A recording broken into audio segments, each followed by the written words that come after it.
Hello and welcome back. So in this video I'm going to take two old cranks that I know are pretty well beaten up.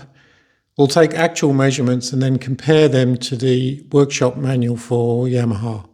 So I've got a digital copy of the RD350. This is actually the 83 model. Basically the RD engine is, as I've shown in previous videos, all the parts are pretty much 90% the same throughout the years. Maybe there's been some small revisions, but basically you can use this as like the Bible, I think, for RZ engines. Right up until 86, I've not seen any engine changes. So yeah, what I've done is I've gone through, for the crank at least, gone through the book and pulled out all the specifications into a chart. So that's all on the one page. It's really worth getting a copy of the proper official Yamaha workshop. It's very detailed. Obviously the Haynes manual is very good. Some people knock the Haynes manual, but I think in general it's a good starting guide, and it's easy to get still. Getting copies of RZ workshop manuals is a bit trickier. They are out there, and shop around. Just be wary. You don't want to be paying more than $40 or something like that. Otherwise you're going to get ripped off.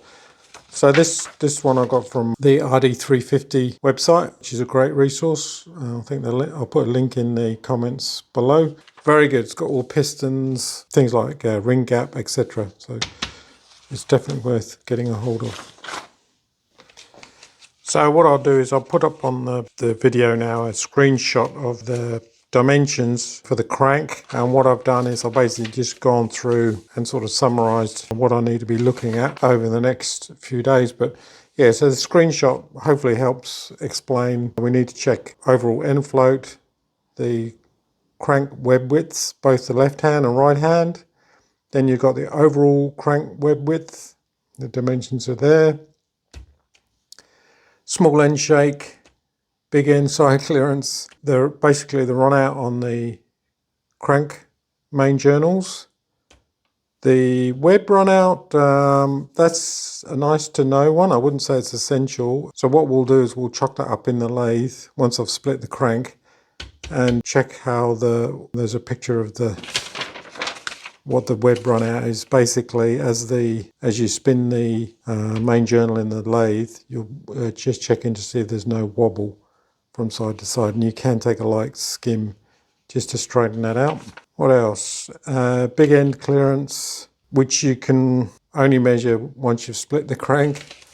And the last one is rod parallelism. This is an interesting one I've not really thought about, and we talked earlier, that's to see if there's any twist in the con rod at all.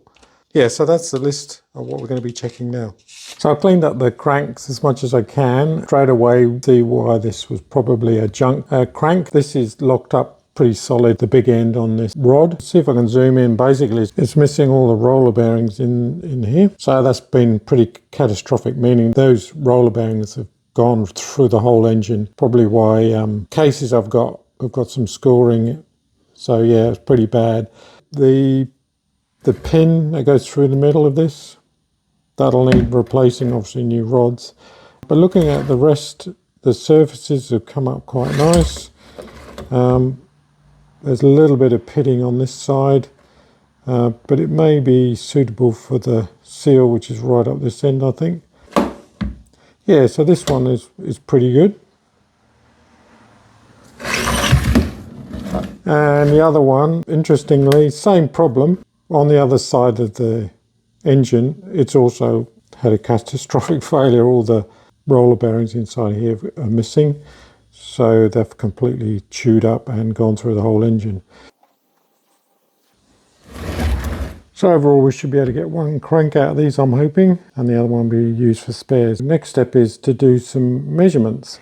So reading all the two-stroke performance books, a lot are recommending that you should be checking these every 700 miles, which is about 1,000 kilometers. Now that's a bit excessive, I think, for a road bike, but it goes to show that even when these are correctly assembled over time, they're going to get out of alignment. So before you even pull a crank apart, you need to be checking some measurements just to see how good or bad the situation is. Don't go in there and just pull the thing apart, because you may wonder, you've got to look why you've got this issue, or is the issue bad enough to make it worthwhile to rebuild the crank. We're going to need a little bit of specialist tools that you can get. First of all, we'll need some V-block, also some centers to pick up the cranks here. So they come machined already with holes in the other end, which is called the center. So you have two centers here. We also need obviously bearing pullers, a press, and dial test indicators. So this is really sometimes a bit beyond the most home workshop mechanics, but this is something I've always been interested in, to see how far I could actually get in stripping down and rebuilding these. And the other important thing is you need the official Yamaha workshop manuals, because you need to get those specifications for each bike. There are a couple of things you can do while the crank is in situ before you pull it apart, and I'll go through that quickly. And the first one is called end float.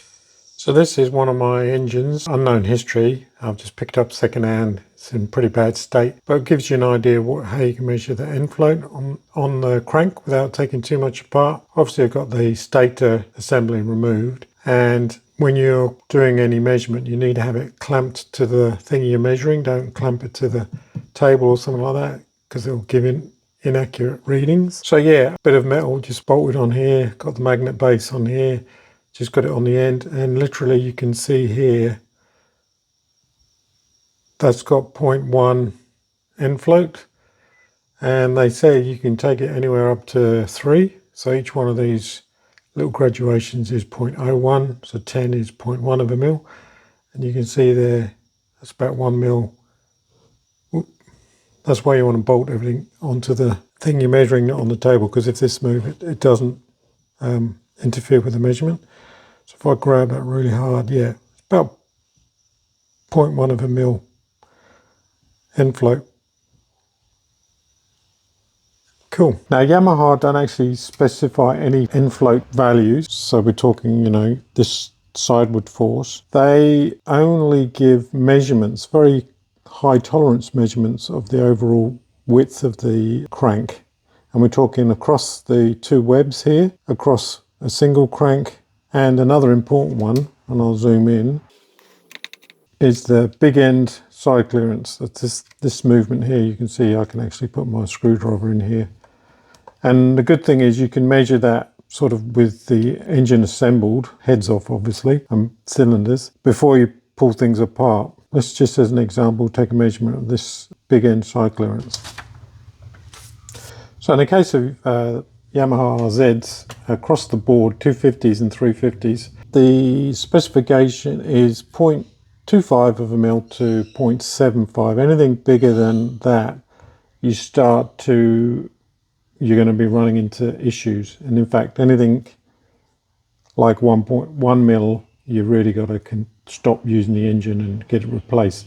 Because what's happening is the rod is basically thrashing around inside the engine, and that's just putting way too much load on this roller bearing cage. And it's probably another reason why our cranks that we're going to rebuild have died. So you just get your feeler gauge. I've got 0.75 mil here, and that quite easily falls in this slot. You know, that's quite sloppy. So if it was me and it was 0.75, I would really consider rebuilding this.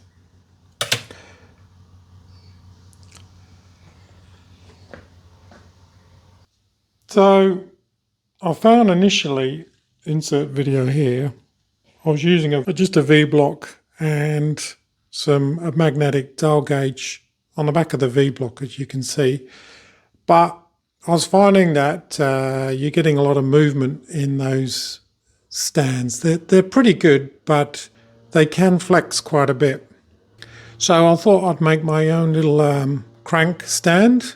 As I mentioned, Yamaha in their workshop manual specify that you're supposed to take the Runout with the inner main journal clamped or on a V-block and not between centers. So luckily I had a huge scrap of steel, so I basically machined out a V-block in the mill, and then to increase the height, because I was finding the bottom of the con rods were fouling on the ground, I raised it up a little bit and also used the principle of 3 points. So by that I mean on the base I've welded on just 3 points, so you get no wobble at all with 3 points. It's just basic physics. Everything is unboltable if I need to make a difference or use it in a different way. And then I came up with a simple quick mechanism for clamping on the main journal in the middle. It's just machined up some little threads and knobs and stuff. And then I wanted really rigid stands for the dial test and also the dial test indicators. These can be obviously adjustable that way and that way. Just a quick thumb wheel on the back, and I can actually position it so that the dial gauge can be fitted this way or fitted at 90 degrees, which is good for basically measuring anything in that direction. And these are also just adjustable on the back here. Don't know if you can see. I can position this up and down, high or lower, as much as I like, and then you can just move that around to get the positions you want. So once it's sort of in position, you can lock and forget it. But the main thing is the rigidity, so you don't get any flex, which can lead to huge amount of variance. It's a problem when any sort of measuring gauges, you think something's locked off rigid, but it can actually sag under its own weight of the dial gauge. The only thing I've got to make now is for a dial test indicator, so these are different. I think the best way to describe it is these dial gauges have a lot more travel. I think this one can travel up to 10 mil. So generally you use it for less sensitive measurements, I suppose you call it. But I find the dial gauge indicators, their range is much less. So it's only maybe a millimetre at the most. But they're a lot more sensitive and better for things like Runout. The only problem is I've got to work out a way of clamping onto obviously the bar. So I'm going to come up with a bracket for this one. This particular one is, each graduation is 0.01 of a mil. So 10 is 0.1 of a mil, which is pretty similar to this. So you can get it's the same tolerance, but I do find these are better for measuring the Runout on bearing journals and things like that. So I've made up these brackets, basically a copy of what I've seen on other dial test indicator stands. So it's just a simple spring actuated little adjuster here, because with the dial test indicators, they're very sensitive. So when you sort of put them onto the whatever you're measuring, you need some sort of granular or very sensitive sort of adjustment so you can pivot the thing onto what you're touching gently. So yeah, it would have been better to have fine thread. That's of course, or standard metric thread on there, but it would have been good to have a fine metric thread. I think this will do. So the way it works is obviously you just poke in the dial test indicator. So that goes in that way, like so. Slide it on. Everything's a snug fit. Get it roughly where you want it. Just touch off a fraction, nip up the rear, and then you can adjust it so that the indicator just touches what you're measuring. And this is where the fine thread would be better, but it'll do. So get it roughly on 0. And yeah, that's it. So we can quickly, just by loosening the back nut, move them out of the way, take this out of the V-block, do your adjustments, drop it back in, drop it back these and back in, and away you go. So it's a bit of a rinse and repeat. So that's why I'd like to have got this all set up. So it's just I only use it for checking cranks in the future, and I've got quite a few to do, so I thought I'd spend this much time and energy doing this. And just very quickly, we can straight away see the left-hand side is well within tolerance. It's only 0.1 of a mil out, whereas unfortunately this one is twisted because it's 0.4 of a mil out of round. And this is the side that's lost all the bearings, so hence what this is probably jammed up and twisted this. So if you watch this one, that's the low point, and it goes all the way around to 0.4. So that's out. Whereas this side's not too bad because obviously that didn't suffer the damage. It's only, what I can see is about 0.04 of a mil.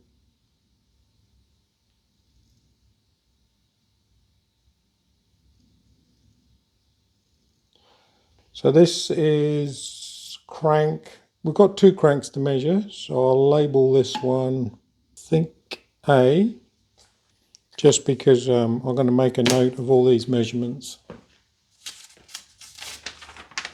on a little cheat sheet. So that's crank A. Let's have a look at crank B.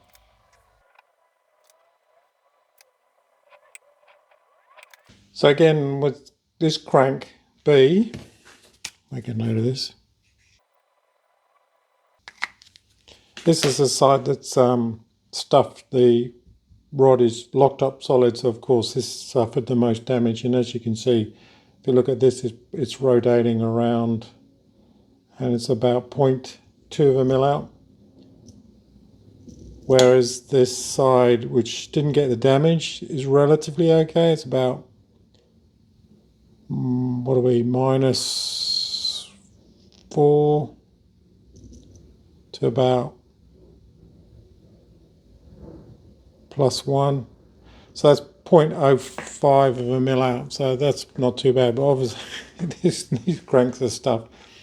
The other thing is you can feel the bearings are very notchy inside the actual journal bearings. And also the play is huge. So if I just, you can literally see the whole thing is rocking. Showing that the bearings are completely shot. So this one is, you know, you got to strip down, remove all the bearings, and then inspect the condition of the pins through the crank. So I'll make a note of that in my cheat sheet.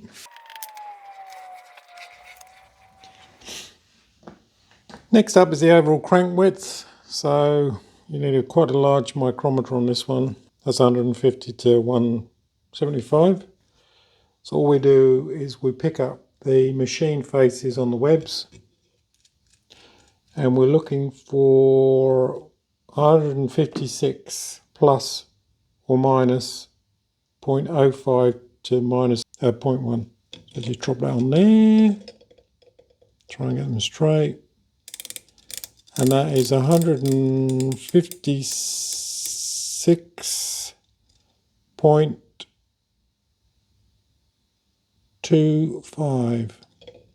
Do that again, 156 point, I would actually say 13.5. So that's out by a mile. I'll do my maths. We're just over by 0.1 of a mil, too wide. So yeah, it's just out of spec. And it's good just to do 180 degrees. It's difficult because of that conrod's jammed. It's causing it to spin round. Just need to stop it from spinning.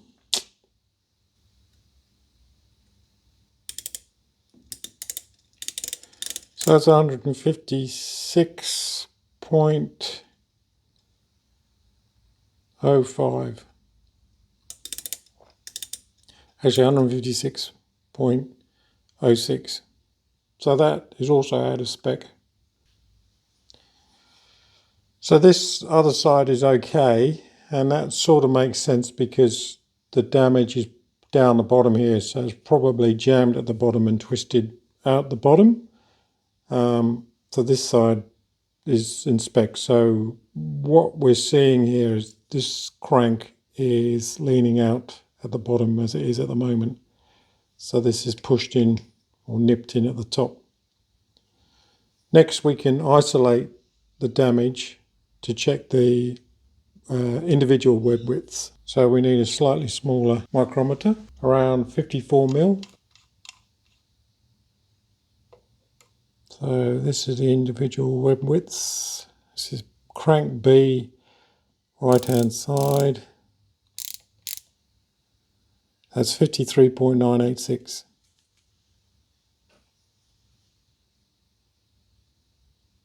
And the other side,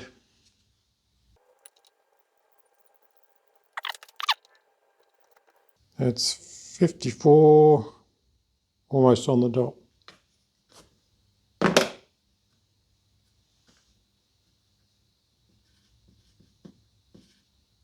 We'll call that 54.08. So I'll just quickly do the other crank. So overall, we've got,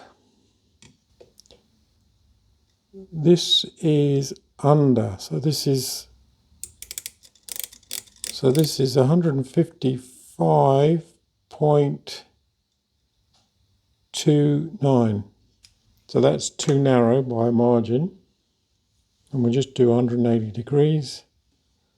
See if there's any variation.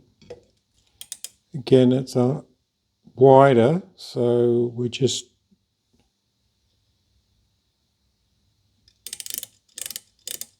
$155.39. Now we zero in on the actual individual web widths. Again, we're looking for 54.0 to 54.05, and that is well under. That's 53.5, so that's too narrow. And on the other side, again too narrow, 53.7, 53.79.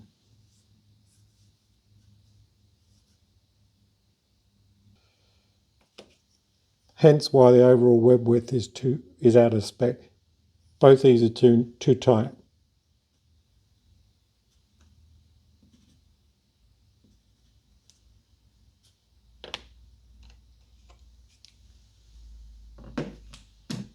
So that's the overall measurements of the crank.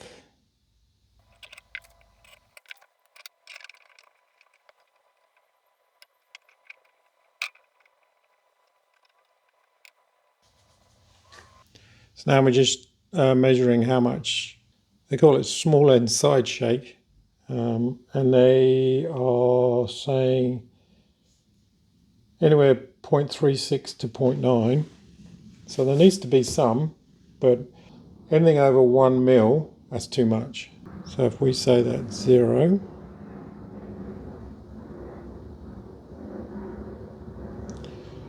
and go all the other way, and we're 0.65. So that's actually okay. That's within tolerance. Check the other side. So that goes all the way from 0 to 75. So again, that's actually allowable. I'm not saying that I would keep it, given this is a wrecked crank, but you get the idea. And you could sort of probably do this with the engine in situ with the head off and barrels off, cylinders, whatever. But yeah, so that's 0.75, almost 0.8. Let's call it 0.8. So that's crank A.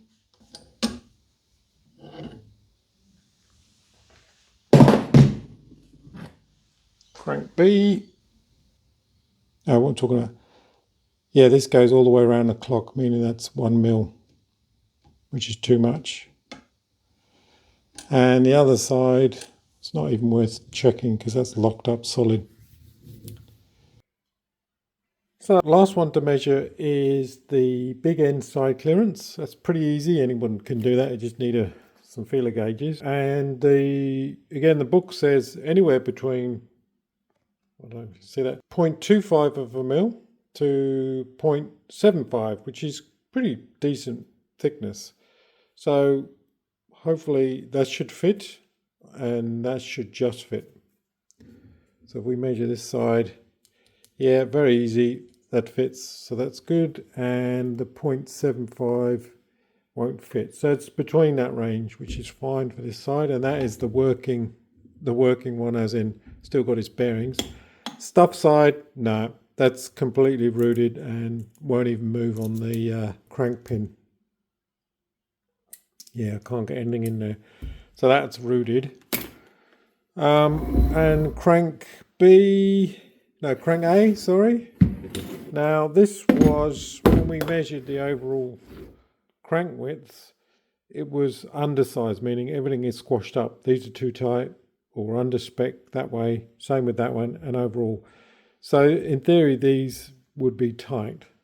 So again, with the smallest one, which should fit, is 0.25, and no. See, and that's probably why it added to the damage. There is no way that fits in there. That's too tight. And if we check the other side, again, both sides, even though this one seems to have not died, that's too tight.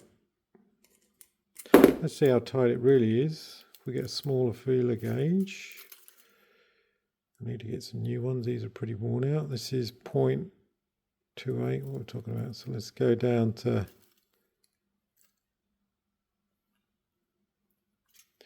18. No. Try 15. That's just getting in there. So it's 0.15. That's well under. You're talking a whole 0.1 of a mil under size. And check the other one. Will that fit? That just is beginning to go. So yeah, it proves the point. This whole assembly was either assembled to squash together, or maybe this became damaged and caused the thing to shrink. I doubt it. But yeah, so that's it for the video this week. It's gone on quite a while. But to summarize, crank A is way too narrow, both across the individual webs and the overall crank, by quite a margin. It also has very bad run out on this side, which is where the damage is. So that means that crank is twisted. Crank B was better. The overall dimensions weren't too bad. They're almost in spec in terms of across the web width. I mean, this one was a little fraction over by 0.02 of a mil, but I think that was probably livable. The overall distance across the webs, again, just over outside tolerance, too wide. And fairly bad run out. Yeah, a whole 0.2 of a mil run out. So that would need to be, mean that this crank would need to be adjusted. But that's all we can do for this. I think in the next video, I want to look at seeing how bad out of alignment or phase. So that means when we look at the position of the pins in relation to each other. So when one's fully top dead center, the other one should be fully bottom dead center, so a full 180 degrees out of phase. I'll need to rig something up on the lathe. So that's for next week's video. So hopefully it gives you an overall idea of what you need to do to measure a crank to see if it's in or out of tolerance, and what you'll need to target to repair it.